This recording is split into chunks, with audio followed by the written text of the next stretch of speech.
Do ponto de vista da economia, da agenda mais importante do Congresso Nacional nos próximos meses é a reforma tributária, né?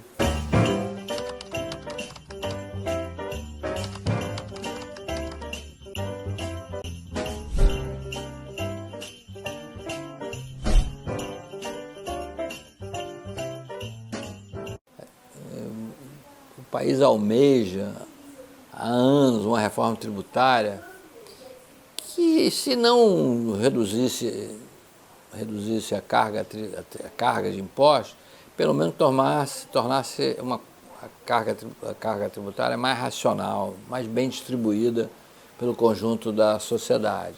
De modo que aqueles que podem pagariam mais, aqueles que não têm pagariam menos. E com isso, esses impostos viessem a trazer benefícios de fato para a sociedade, revertido em serviços, né? Em serviços de educação, saúde, segurança, infraestrutura, coisas que o Estado pode nos proporcionar. Não é fácil isso, não é? Realmente, quando a gente vai discutir reforma tributária, a gente volta para aquela fábula da criança, do burro e do velho, né? Uma hora alguém critica porque o velho está puxando o burro com a criança em cima, depois critica porque o velho tem que ficar em cima e a criança embaixo, e no final acabam os dois carregando o burro, né? Porque tem gente que acha que o burro está sendo sacrificado carregando tanto o velho quanto a criança. Então, a gente não chega a um denominador comum.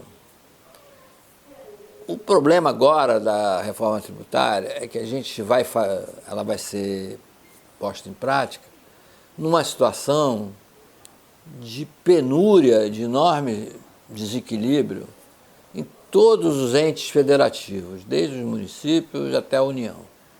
Está todo mundo mal, né? Talvez o Estado de São Paulo, pela sua pujança econômica, esteja na situação menos periclitante, mas não está numa situação confortável também. Não se tem uma situação confortável do ponto de vista de equilíbrio fiscal em nenhum ente federativo, nem município, nem Estado, nem União. E a pandemia do coronavírus, ela acabou interrompendo, né, fazendo um break, num processo de ajuste que seria gradual, mas estava no caminho certo, né? Fazer a reforma da Previdência, vamos fazer uma reforma administrativa para melhorar, para reduzir no médio prazo a folha de pagamentos dos servidores públicos, etc, etc. Só que a pandemia encurtou esse prazo, né? Se a gente tinha algum tempo para fazer esse ajuste, de repente você criou um déficit tão grande aqui que para fazer esse ajuste lento ficou quase impossível. A gente vai demorar 15 anos para fazer esse ajuste como vinha sendo feito. A equipe econômica tem consciência disso, né? E ela sabe que é preciso abreviar esse processo de ajuste, porque a gente não pode ficar contando com um bom humor dos mercados, de que os mercados vão financiar esse desequilíbrio por tanto tempo. Pode chegar um momento que esse financiamento se interrompa bruscamente e a gente fique pendurado no pincel, né, na brocha, como se diz. Então, por uma questão de prudência, a gente tem que abreviar o processo de ajuste. E aí não há solução mágica. Daí a ideia de se criar de novo a CPMF, né?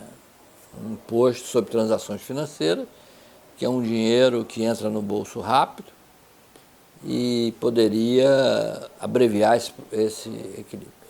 Só que esse CPF do ponto de vista doutrinário, do ponto de vista da execução dela, é um imposto horrível. Ele é um imposto que ele incide em cascata, né? Então, quando você tem um processo produtivo em que tem muitas etapas, esse imposto que é 0, alguma coisa vai virar um valor mais alto lá na frente. é um imposto que ele incide, como ele incide sobre transações financeiras, ele incide sobre atividades econômicas que a gente não quer ver tributada. Nenhum país tributa a sua exportação, a não ser em casos excepcionais, quando os exportadores estão ganhando muito dinheiro, né, por exemplo, uma desvalorização cambial, aí ganha muito dinheiro, e você tributa aquela exportação. Mas como política em geral, política de médio prazo, longo prazo, o que todos os países fazem é não tributar a exportação. Você não exporta imposto. A exportação é uma demanda que você não teria no seu mercado doméstico. Então é a possibilidade de você ampliar a sua produção aqui, gerando um emprego e indiretamente até mais impostos. Mas se você já cria um imposto todo sobre todo esse processo, significa que você vai tornar a sua exportação mais cara. Você pode inviabilizar uma atividade como essa.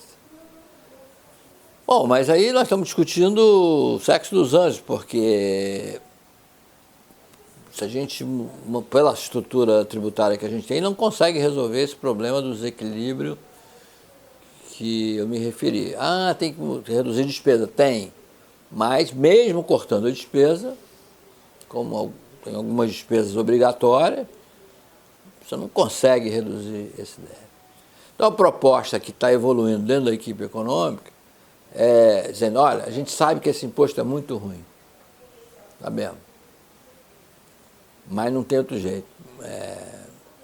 Ou a gente financia com isso, ou vai correr o risco de ter que contrair dívidas que podem se tornar onerosas. Então a proposta da equipe econômica agora, que está evoluindo no sentido, vamos criar esse imposto de uma forma temporária, ele vai ter pouco tempo de vida, 5 anos, 6 anos, e vamos testar o efeito na prática disso. Se esse imposto realmente for nocivo para a economia, como se acredita que é, ele é revogado. E nesse período de 5 anos, a gente tapa o buraco que tem no setor público. Qual é o risco disso? Quem já trabalhou no setor público, quem já foi gestor, sabe que quando a gente dorme, a gente está dormindo, as contas públicas do lado das despesas, parece que elas ficam aumentando sozinhas, é como se fosse um fermento, como se a gente fizesse um panetone, né? Ele cresce sozinho. Então, se você tem, de repente, uma receita que reforça o caixa do tesouro, né? O que pode acontecer é que essas despesas elas aumentem e quando você for cortar a CPMF daqui a 4, 5, 6 anos, o desequilíbrio volta. Essa é uma discussão longa, eu acho que a gente devia se aprofundar nela, os economistas deveriam se aprofundar nessa discussão, para a gente não cair numa armadilha. E instruir o Congresso para o lado correto, porque os deputados e senadores podem não ter conhecimento técnico para ver todos os ângulos negativos e positivos da reforma tributária. Eles têm que ser municiados com estudos técnicos, seus assessores têm que trabalhar muito nisso, para que a gente não perca essa oportunidade.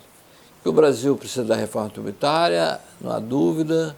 Se a gente quiser crescer nos próximos anos, vai ter que ter uma nova estrutura tributária mais simples. Mas não podemos também achar que a CPMF vai ser a solução mágica. Eu, por exemplo, não sei nesse momento por onde a gente ir.